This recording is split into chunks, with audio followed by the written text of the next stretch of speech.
All right, cool. In 5, 4, 3, 2, 1. What's up, everybody? Thanks for tuning in to the Y.O.D Podcast with the one and only tough is good, smart is better. Are you coachable? Choose to succeed. And then, Ajahn Ruben. Click, comment, follow, share at the Y.O.D Podcast. And for all things Y.O.D, be sure to visit www.theyodpodcast.com. Thanks for watching, sharing, and commenting. The Y.O.D Podcast. Let's get it. Because a lot of times, and in your opinion, you think it may play into the sensitivity of people nowadays. Quoting directly from Deadline, www.deadline.com, Marlon Wayans pushing back on political correctness and said that he will not change his comedy style to survive in this day and age and appease the current generation. In a recent interview, Wayans was asked if a movie like 2004's White Chicks would thrive and not fall into cancel culture. His response, I think they're needed. I don't know what planet we're on where you think people don't need laughter and that people need to be censored or canceled. If a joke is going to get me canceled, thank you for doing me that favor, he told BuzzFeed. It's sad that society is in this place where we can't laugh anymore. I ain't listening to this damn generation. Your thoughts on cancel culture, freedom of speech, expressing, etc. Are we really free, or is it time to appease everybody? I mean, where are we going with that? No, I agree with everything he said. Fuck. Hell yeah. I mean, dude, come on. Think about it. I'm one of the first ones to say I know I ain't for everybody, or you can say everybody ain't for me. Oh, fuck, I don't care. Yeah. And because I'm not gonna just bend to jellyback Mr. Mrs. or whatever the fuck just because. No. This is the standard. You want to reach it or not. I ask individuals when they come in, and I always say, guys, why did you pick me? I say that to every motherfucker that sit right there. I said, I got a reputation. I know damn well I ain't for everybody. I ain't going to filter what I say. I mean, I make judgment calls what I say, and, you know, kids is the kids version. I call it the G-rate class, and then there's an R-rate class for everybody else. I said, but what's taught is the same. The delivery got to be different because we're talking different age group. But other than that, the outcome is the goal of why you're here. To do that, you got to be strong, and you're going to pay a price for that. That's called hard work, and you ain't going to like it. Do you still want to learn this shit? Yeah. It's one thing to say you something. It's a different thing to be that something. And I said, at least with me in here, I'm going to make you be or realize this ain't for you. And there ain't nothing wrong with that. Meaning that you at least get some character development from it. You understand what it is to be challenged. You understand what it is to deal with your damn fears. You understand what it is to wrestle with being intimidated. Well, now you got a fucking clue. Maybe others too worried about hurting your feelings. What do I say in class all the time, especially the training camp? Fuck your feelings. I'm gonna punch you in the damn face and you worry about your fucking feelings. Seriously? That's as insane as it comes. It is. Or as I would say when they're little kids in the kids class, I go, listen, you want to play football, there's something that's very appealing to you about it. And you, yeah. But then you get out there and bang, you get cracked, that tackle, and then you complain about it. Well, here's the question. What were you thinking when you were sitting in the bleachers watching? You saw it, but then you get out there and you complain that you got hit. Do you need to go talk to somebody? What's wrong with your eyes? That's on a side note, it's funny because there's a lot of fighters that get interviewed by football players, and they say they played football, and they're like, nah, this ain't for me. But then the football players are confused why the octagon is for them, and then why the field, it's hilarious. You make that point. They both watch the same sport, and then when they're actually in it, they're like, I ain't trying to run full speed, but I'll get punched. It's crazy. But just make a judgment call. And I think that, but this is this time where it's so easy to be comfortably delusional. Like you're an athlete, and you say, oh yeah, I can do that. Yeah, but you got to want to do that. Don't just trivialize it. Oh, I just, walk on and I can be, pick a person. How did you get? So that's a lack. So now we're back to being educated and a fucking moron at the same time, because it's like compartmentalized use of your education, or when you decide to be smart, and then other times you just dumb as shit. Like it's not a. Who's that? I just read somebody's dad just recently passed away. The most decorated Olympic athlete ever, the swimmer. Dude got 30. I think that's it. Dude got 30 medals and almost 30 medals. That's the only one I can think of, unless there's another one before him. But that's the only one I can think of. I think that's it. So you go see this man do what he do, and you go, oh, I can do that. How about ask him, say, hey, what did it take to get to your first medal? And then he explains all this shit. And oh, by the way, did the very first time you jump in the pool, were you able to perform like that? And he probably looked at you like, you need to go see a psychiatrist. Yeah. Did you even hear what's coming out of your mouth? The answer is fuck no. But then dickhead just seeing, well, I can go do that. Yeah? But you gotta go way the fuck back there and start at step one. And maybe, probably not, but maybe. Yeah. But somehow you just look, oh, I can. The hell is wrong with people? Yeah. That weird ass dynamic, it keeps showing up too. It's just this. That's why you'd be surprised. I look on people's face when I refer them to the gyms, and then they respond, well, why can't I just train with you? And I respond with, I respect those dudes too much, man. Like, it's not like that. It's not fatty game. Like, I could like teach you like 1 through 7 or something like that, but nah, go get taught. And anytime, even when if I'm like hitting the bag in here, somebody goes, hey, can you help me with this? I'm like, okay, man, I don't know what the fuck I'm talking about. I just train a lot. That's all I say. I say I train a lot. I might look like it, but I have no idea what I'm talking about. I try to make it very clear, but that goes to what you're saying. Like, I think the level of Google mindset, if you put it, Google and YouTube, the quick access, and the quick learner mindset, I guess, that everybody believes they are, crashes whenever they see something that they're interested in, and that causes a car accident with that crash. You know what I'm saying, for lack of a better explanation, and yeah, you got casualties with that. This is nuts, man. But putting it out there as it is, like you say, I mean, I guess that's the best way to kind of combat this mindset of this culture. Piggybacking on that, the secret racism that you talked about in the past, I'm saying, but putting it in a little bit of a political perspective, blue states, honest truth, and the red states, honest truth. This was mentioned on a podcast, and I'll let you watch this clip, kind of clarify it a bit. They talk about, kind of like what you talk about, with how they prefer their racism more out and in the front rather than hidden and find out later. Talking about traveling overseas. They were like, they don't like, it was to hear. He's like, they don't like black people over in, I think we're talking about Spain. And I was like, they don't like black people in America. Yeah, and I prefer down south in your face racism, right? I say all the time. I would prefer, I don't like you, boy, you a long way from home. Much more than that white woman in New York who voted liberally and called the police on that bird watching man.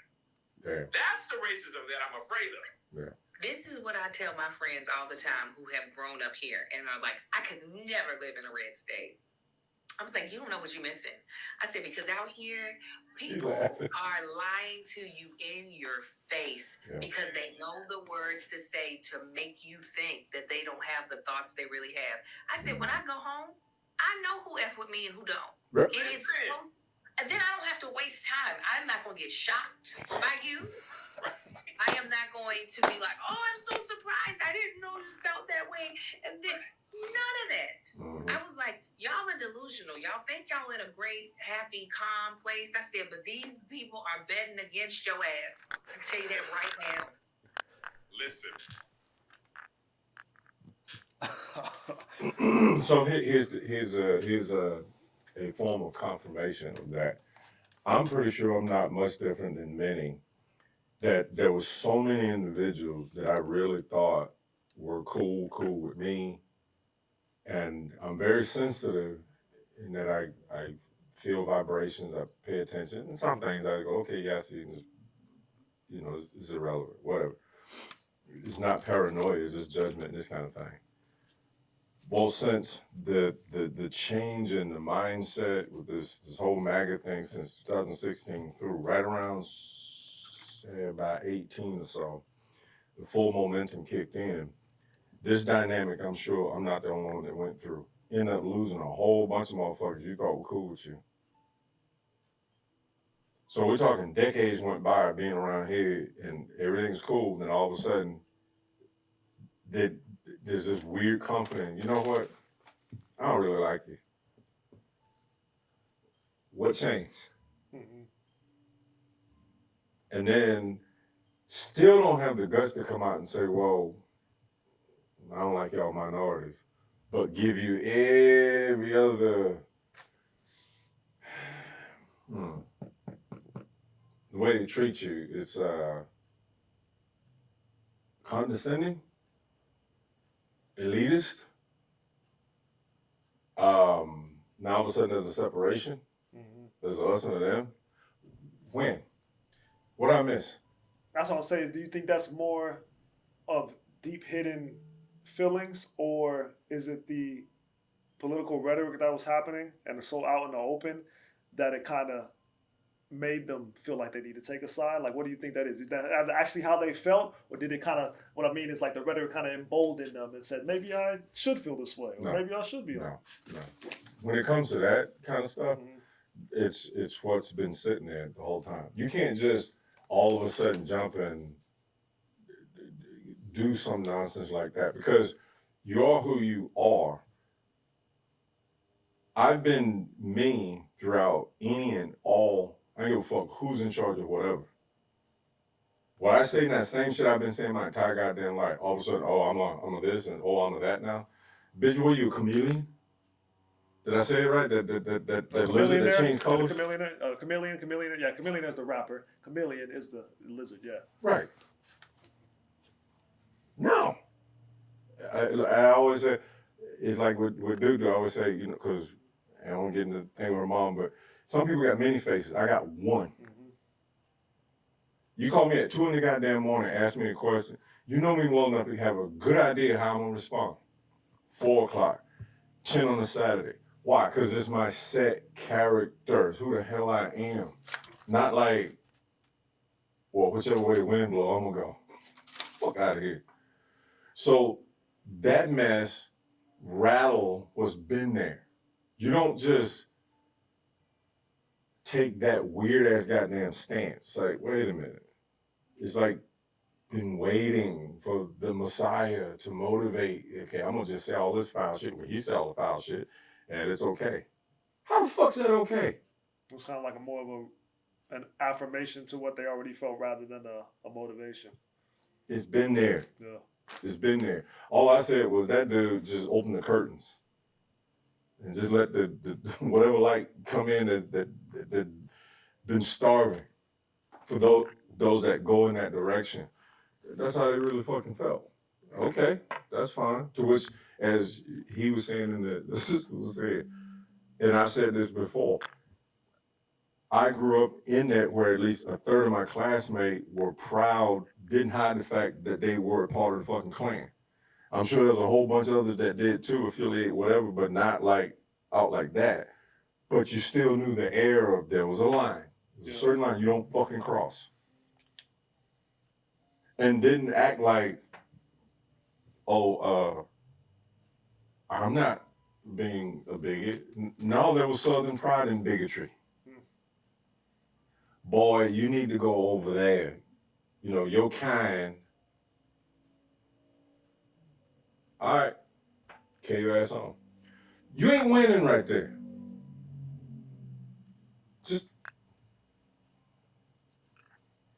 But you at least you know. Yeah. That's cool. Your punk ass over there, I'm over here. Good to go. At least I know where the fuck you stand. Not just glad handing and stabbing you at the same fucking time. You talked about the Russian last time was telling Rob. Same shit.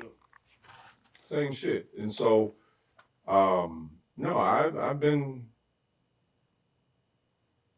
surprised by a few actually, like, or maybe the one thing that really confuses me is those that I'm not a bigot, but I'll support a person that supports bigotry. Okay, That's what I wait a was going to minute. ask you next. I was going to ask you, can you separate the two? That's what I'm saying. How can you? How can you? How can you? Well, I'm not a bigot, but I'm okay with those that are okay with bigots. Inquiring minds would like to know. I play devil's advocate because it's a good conversation. I like it. So say if they're voting on political policies rather than the person that is said bigot, you said there's no separation between those two things?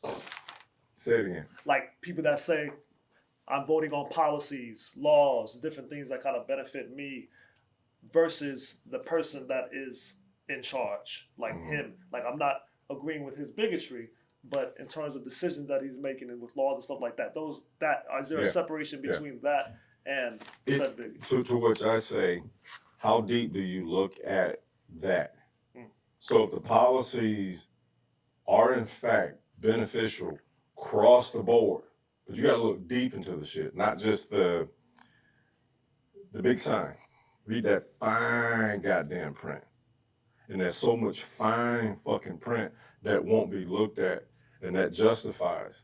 Well, see, some of them just straight full of shit on that. That's a lie. It's a cop-out. They're hiding the fact that, well, yeah, I kind of don't really like them. Or it's a conditional like. Like I said back home. So the biggest will treat you one way in public, but these same ones that want to run around and fuck you at night. Or want to party with you in the club and shit, but you can't do nothing in the public. Then stay the fuck away from me then. It's along that line. That's crass. It's still the truth. Nah, the policy. My ass, you think that benefits you. Read real deep. Because when it's all said and done, when everything boils down, it's financial. It's money, economics. But you got to dig, like really dig and know, okay, is this damn policy really beneficial, or does it benefit the bait and switch shit? Yeah. I mean, this it's not simple. So my antennas go up when I hear that, and it's like, all right, sure. And only if and when I see it's worth looking into. Quite a few things I hear, I'm like, okay, that's bullshit on that policy, because that's the face. Did you read this, and this, and this, and this? Do you know what's going back and forth with this and that? Or better yet, how the fuck is it, I can't remember the goddamn guy's name, maybe it's McConnell. On the one hand, when something is bad, right then and there, he speaks one way. The next fucking day, he says total opposite of what the fuck he just said. Which one is it? And he ain't the only one. That Lindsey Graham guy, same thing. 1 minute, okay, this is just straight bullshit. The next goddamn day says opposite of what he just fucking said. But you just carry on like that's okay. But I'm okay with the policy. It got nothing to do with policy. It seemed like power to me. That's what you're saying. I think that's why a lot of people avoid talking politics with friends and stuff, because I think everything you're saying will be the exact same argument of anybody that maybe disagreed with whether it was Republicans or Democrats. I think both sides have the same argument where they say, read the fine line of what they're saying, and then this side says, well, read the fine line of what they're saying. I think at the end of the day, right. No. Yeah, you're not 100% fair. But this is the thing. So then it narrows back, it makes a look back to the first fucking thing you said, and that's this philosophical saying, and I said it time and time again on here. We don't see things as they are. We see things as what? We are. Yeah. That's the problem. It ain't the problem. That's the reality. I'm talking about like in America. No. I know. But no, that's human behavior. Yeah. Period. So let's tie it in with, and I've said this with, as far as social media and this and that, and platform you can speak and whatnot. Or the availability of the internet and this and that. If your core is a virtuous, good person, when you have the ability to do more, that's what you do. It's amplified. But if the core you is a shitty person, you just do more shitty shit. Mm-hmm. You don't change. That's who you are. Yeah. Some more sophisticated. You still an asshole. Yeah. Definitely. Fuck.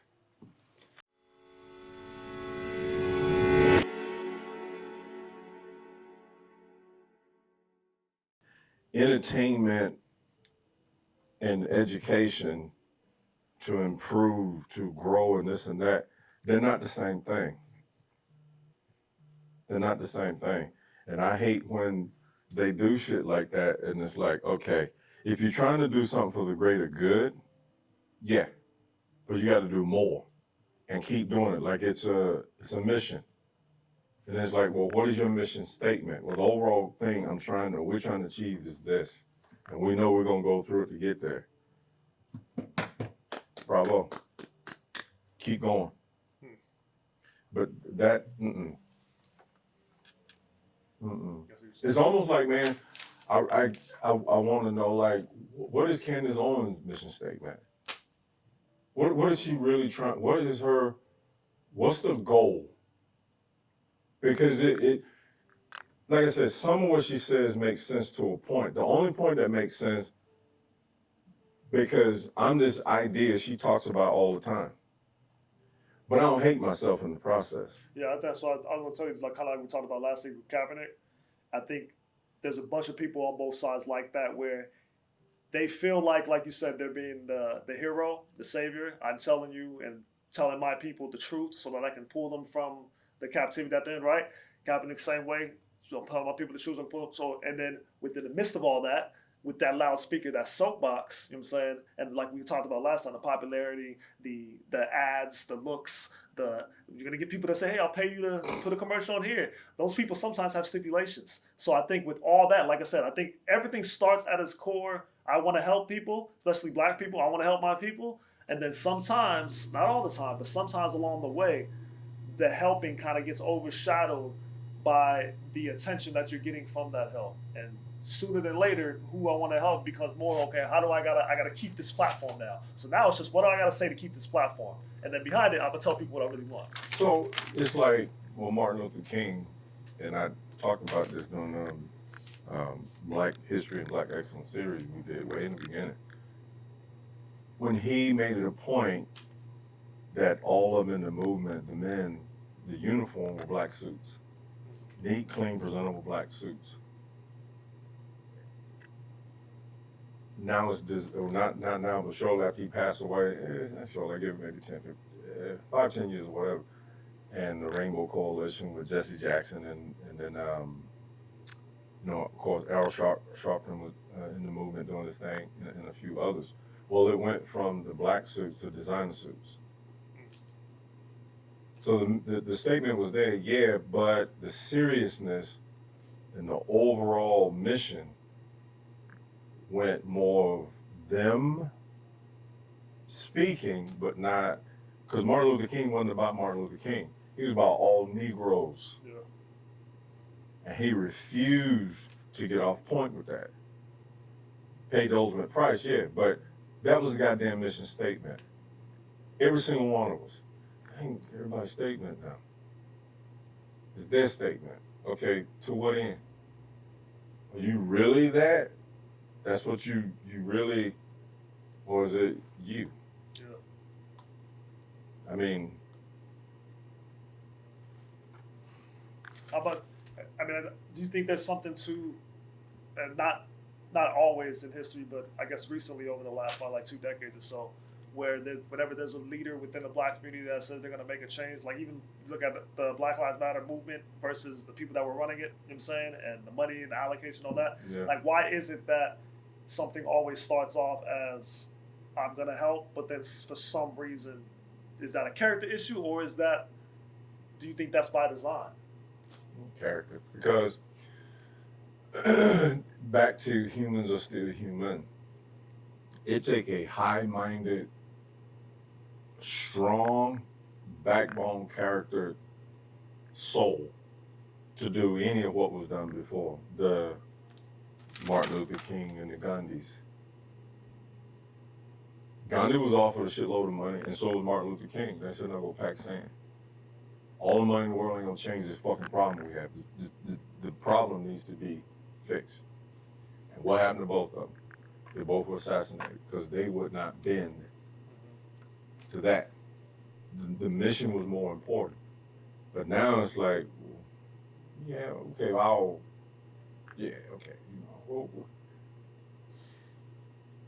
that's character. That's character. What are you doing this for? Like I was saying, what's the point? Where is it supposed to go? What's the end game? Is there an end game? Back to what the fuck is the mission statement? Is there even a mission statement? Or is it just, oh shit, I created an opportunity now? For who? Then it turns into them not stay on point. Yeah. You make a point, like I said, to your point, you make a point about mission statement, and then even the way you run your business and your life, there's somewhat of a mission statement. Every and day. it's got, like, you go back to, and like you kind of make sure, like, when I ask you anything new, it's like, oh, same thing. Same shit. Because that's like your everyday, your mission statement, your mindset, your thought process, and how that is played out is kind of like there's a Ruben for it, and you got what you got to do. So to speak on that, like, is that for, I'm saying, the young generation and even older and mid generation, is that the key to all the nonsense we just mentioned in terms of the changing and the confidence and the motivation to do more and be more? In my humble opinion, yes, and yes, because it goes back to the conversation. We were sitting on the porch in that 4-room shack, and I think I was 7-ish. And, and I'm always arguing back and forth the Bible, listen to the Bible. I always had issues with that. Yeah, I still do, whatever. But there's certain things that I did like that just made sense. And Mom said something about we're all born on purpose. And I said, okay, well, what's the purpose? She said, that you're supposed to figure out. That makes all the sense in the world. Every single one of us, there's like a spark we have. There's a gift that we have. Most won't find out what that gift is. Your gift is your talent. This thing you have a natural aptitude that is positive. It builds. You can do things with. It's just like everything else takes a lot of work though. Does it matter to you? And I, with my high-minded, weird way, I wanted to figure out what the fuck it was. And when I did, I'm like, okay. And it's easy to do. Just as my dad would say, be yourself. Listen to yourself. You. What radiates from way deep within? What do you like, don't like? What do you want, don't want? What's okay, what's not okay? And grow. And then somewhere in there you end up, you just travel. And then you expand. But the integrity part don't change though. It's like, it's kind of like you pick up stuff along the way, but the integrity of you stays. It doesn't break off into fragments.